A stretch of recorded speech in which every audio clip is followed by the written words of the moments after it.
रूस यूक्रेन युद्ध पिछले 2.5 साल से चल रहा है। पूरी दुनिया इस युद्ध के लिए रूसी राष्ट्रपति व्लादिमीर पुतिन को जिम्मेदार मानती है, लेकिन इसके उलट टेक अरबपति एलन मस्क उसके लिए अमेरिका को जिम्मेदार ठहरा रहे हैं।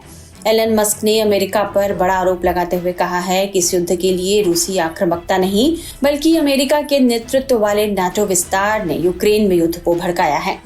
एलन मस्क ने अमेरिकी अर्थशास्त्री जेफरी डी सेचर्स का एक वीडियो एक्स पर पोस्ट करते हुए लिखा है, इंटरेस्टिंग।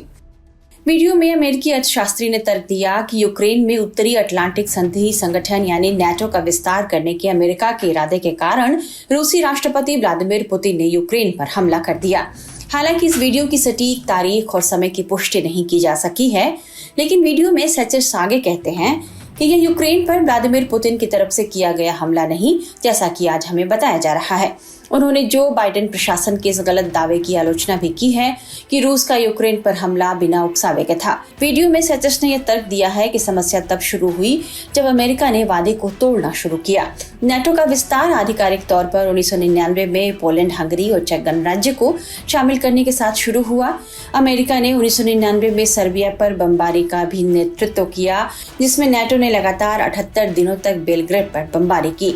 साथ ही उन्होंने यह भी कहा कि रूस ने उस समय इस कार्रवाई को स्वीकार कर दिया था।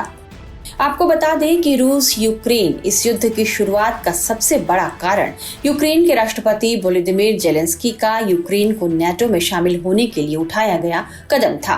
व्लादिमीर पुतिन ने इसी का विरोध किया था। दरअसल नाटो का सदस्य बनना सामरिक और रणनीतिक तौर पर रूस के लिए एक बड़े खतरे जैसा है।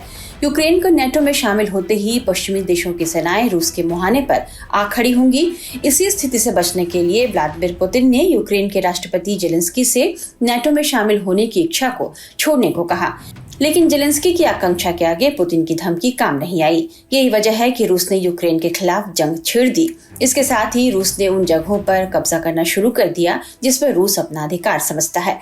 हालांकि नाटो नेताओं ने इस दिशा में कभी कदम नहीं उठाया और यूक्रेन को अभी तक नाटो में शामिल करने से परहेज किया गया है। हालांकि अमेरिका समेत कई यूरोपीय देश किसी न किसी माध्यम से यूक्रेन की मदद कर रहे हैं और यूक्रेन इसी दम पर अभी तक रूस के खिलाफ खड़ा है। दूसरी तरफ रूस यूक्रेन युद्ध शुरू होने के साथ ही व्लादिमीर पुतिन ने यह शर्त रखी थी कि अगर जेलेंस्की नाटो में शामिल होने की अपनी जिद छोड़ देते हैं तो जंग तुरंत खत्म हो जाएगी। हालांकि जेलेंस्की इसके लिए राजी नहीं हुए और अभी तक युद्ध जारी है। लेकिन अमेरिका में हुए हालिया राष्ट्रपति चुनाव में डोनाल्ड ट्रंप की जीत के बाद यह उम्मीद जगी कि संभवतः ट्रंप इस युद्ध को रोकने की दिशा में कदम उठाएंगे। ऐसा इसलिए क्योंकि एक तो ट्रंप ने अपनी चुनावी वादे में यह कहा था कि वे ऑफिस संभालने के 24 घंटे के अंदर ये युद्ध समाप्त करवा देंगे।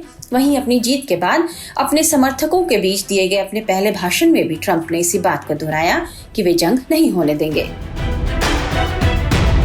हम सीमा चाहते हैं, हम सुरक्षा चाहते हैं, हम चीजों को अच्छा देखना चाहते हैं, अच्छी शिक्षा चाहते हैं, हम ताकतवर सेना चाहते हैं, हम युद्ध को खत्म करना चाहते हैं। 4 साल कोई युद्ध नहीं था सिवाय इसके कि हमने आईसिस को हराया। मैं युद्ध शुरू नहीं करने जा रहा हूं, मैं युद्ध रोकने जा रहा हूं।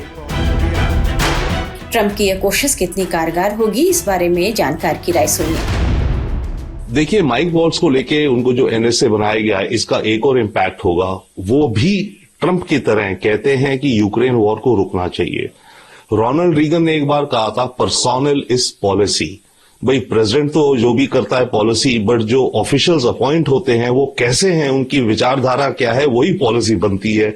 तो इसका मतलब यूक्रेन में युद्ध रोकने का ये डेफिनेट कदम उठाएंगे। उसमें खास करके भारत को प्राइम मिनिस्टर मोदी का जो 1 पॉइंट प्लान है वो यूक्रेन स्टॉप द वॉर, जिसमें मोदी जी पहला राउंड डिस्कशन कर चुके हैं, पुतिन, जेलेंस्की, बाइडेन, फिर जेलेंस्की, फिर पुतिन। राउंड 1 पूरा कर चुके हैं कंसल्टेशंस का। अब राउंड 2 जो शुरू होगा प्राइम मिनिस्टर मोदी का डिस्कशंस का, आई थिंक उसमें एक बहुत ही स्ट्रेटेजिक रूप से भारत और अमेरिका आपस में डिस्कस करेंगे और इस प्लान की मेरे को अब दिखता है वॉर रुकने का जो ट्रंप का इरादा है और मोदी जी का रोल, इंडिया का रोल इस वॉर को रोकने में मुझे लग रहा है कि अब अहम होता जाएगा। हाँ, डेफिनेटली यस। जो भारत के प्रति कनाडा का जो कैंपेन चल रहा है, हम ये कहेंगे, उसको लेकर के डेफिनेटली आई थिंक वॉल्ट्स ज्यादा एम्पैथी रखेंगे, भारत का व्यू पॉइंट समझेंगे। और देखिए, बड़े देशों में जब बड़ी अंडरस्टैंडिंग्स होती हैं तो छोटी मोटी चीज जो होती रहती है उन्हें किनारे किया जाता है। तो आई थिंक ये कनाडा को उसी तरफ ले जाएंगे। जो है, आपने बहुत अब कर लिया बातचीत, बहुत हल्ला कर लिया, अब इस सब को पीछे छोड़ो, आगे चलना है, रिश्ते बनाने हैं, क्योंकि अमेरिका के लिए इंडिया बहुत जरूरी है। So that is one. उस तरह का मेरे ख्याल से इनका रवैया रहेगा। हालांकि कनाडा क्लेम करेगा कि भाई फाइव आइज की इंटेलिजेंस थी, हमारी भी थी, आपकी भी थी, बट अमेरिका अपने लॉन्ग टर्म इंटरेस्ट देखते हुए माइक वॉल्ट्स अपने विचार से आई थिंक उन सारी दलीलों को खारिज कर देंगे और कनाडा को आई थिंक रवैया अपना बदलना पड़ेगा थोड़ा। At the same time America के अंदर भी केसेस हैं भारत को लेकर के, राइट, न्यूयॉर्क के कोर्ट में है वो, चाहे हालांकि स्टेट में केस है, वो फेडरल का कंट्रोल नहीं है, परंतु फेडरल गवर्नमेंट के पास हमेशा पावर होती है कि कुछ केसेस को वो नेशनल इंटरेस्ट में डिले कर सकते हैं, उनको डाउनग्रेड कर सकते हैं।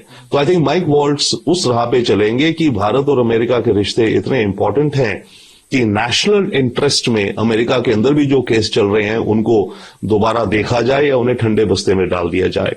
और इधर सिमिलरली वो जस्टिन ट्रूडो कैनेडियन सरकार के साथ डील करेंगे। हालांकि ट्रंप ने यह नहीं बताया कि इस युद्ध को रोकने के लिए उनके पास क्या प्लान है, लेकिन अमेरिकी मीडिया ने बताया कि ट्रंप ने युद्ध रोकने की पहल की दिशा में पुतिन और यूक्रेन के राष्ट्रपति जेलेंस्की से बात की है। वॉशिंगटन पोस्ट के हवाले से कहा गया कि अमेरिकी राष्ट्रपति चुनाव जीतने के बाद डोनाल्ड ट्रंप ने रूसी प्रेसिडेंट पुतिन को फोन किया था और दोनों नेताओं के बीच बातचीत हुई। इसी रिपोर्ट में यह दावा किया गया कि दोनों नेताओं ने यूक्रेन में शांति कायम करने को लेकर बातचीत की है। ट्रंप ने पुतिन को कथित तौर पर यूक्रेन जंग को और आगे न बढ़ाने की सलाह दी और उन्हें यूरोप में अमेरिकी सेना की मौजूदगी की याद दिलाई।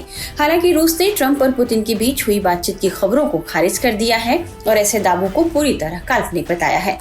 क्रेमलिन ने 11 नवंबर को ट्रंप और पुतिन के बीच हुई कथित फोन पर बातचीत को खारिज करते हुए कहा है कि यह पूरी तरह से झूठी रिपोर्ट और बेबुनियाद बात है। क्रेमलिन के प्रवक्ता दिमित्री पेस्कोव ने मॉस्को में कहा, ऐसी कोई बातचीत नहीं हुई है। ये पूरी तरह से काल्पनिक है और गलत जानकारी दी गई है। बातचीत की अभी कोई तैयारी नहीं चल रही है और हमें इसके कोई संकेत भी नहीं मिले हैं। वास्तव में मैं आपको ये भी याद दिलाना चाहता हूँ कि ये पुतिन ही थे जिन्होंने कहा था कि जर्मन चांसलर ओलाफ स्कोल्ज और फ्रांसीसी राष्ट्रपति इमैनुअल मैक्रों दोनों ने स्वयं कनेक्शन काट दिया है और बात नहीं करना चाहते हैं। इसलिए अगर वे कहते हैं कि कुछ संकेत आएंगे तो हमें उनका इंतजार करना चाहिए। हमें अभी तक कोई संकेत नहीं आया है। रूस के इन खबरों को खारिज करने के बाद देखना होगा कि ट्रंप इस युद्ध को रोकने के लिए क्या कदम उठाते हैं।